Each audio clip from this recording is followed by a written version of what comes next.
Hello there. I'm out in my garden today, and it's a nice spring day, but it's quite chilly, and it reminds me of a story that took place one winter when Eric the elf was out walking in the woods. He'd wrapped himself up nice and warm because it was bitterly cold, and he had on his big fur boots and his lovely warm woolen coat, and he was having just a little stroll to get a little exercise. And he came across old Mr. Squirrel. "Well, good day to you, old Mr. Squirrel," he said. "Oh, hello, hello, hello, hello, hello," said Mr. Squirrel, who was very excitable.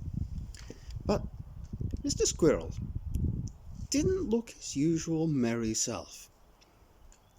"What's up?" said Eric the elf.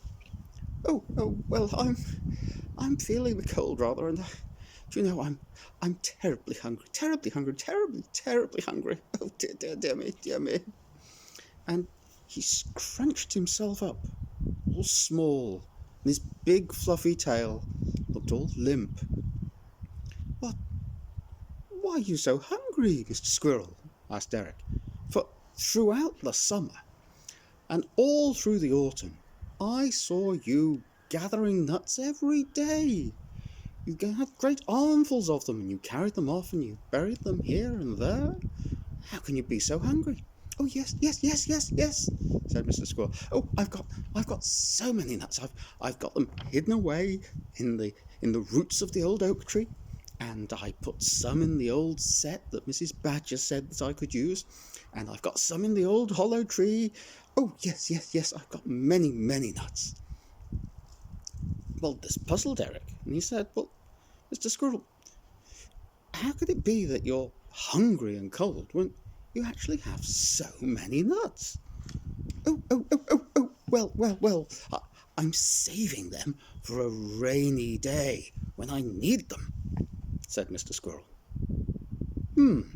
Said Eric, and he looked up at the sky, and although it was cold, it was a bright blue sky with barely a cloud to be seen, and it clearly wasn't raining. He scratched his head and he thought for a moment. Then he looked at Mr. Squirrel and said, "Mr. Squirrel, it seems to me that although it's not wet, this is the kind of day when, well, it is sort of raining for you, isn't it? Because now you need your nuts." Oh, well, yes, well, I suppose you might have a point," said old Mr. Squirrel. I never really thought about it that way." And off he went to find his nuts, and he scurried away with such speed, well, Eric barely saw him go. Anyway, Eric finished his walk, headed back to his little cottage, and just as he was getting his tea ready, later that day, there was a knock on the door. Well, who should be there but old Mr. Squirrel, with a great basket full of acorns.